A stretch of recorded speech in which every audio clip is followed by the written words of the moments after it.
Everyone, this is Tim from Your Six Studios. Today in this video, I'm going to show you how to get audio coming through your speakers and your headset at the same time on your Xbox Series X.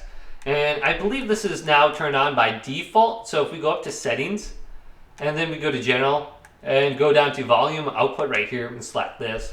Let's go to additional options. And this is the setting we want to uncheck mark. It says mute speaker audio when headset is attached. So if you got your headset on, your audio on your TV is going to be muted. Or maybe you're trying to get audio on your capture card. If we have this check mark, you're not going to be getting audio on your headset and your capture card at the same time. So you have to uncheck mark this. And now you can go back to your game. I got Minecraft right here, and turn on your headset.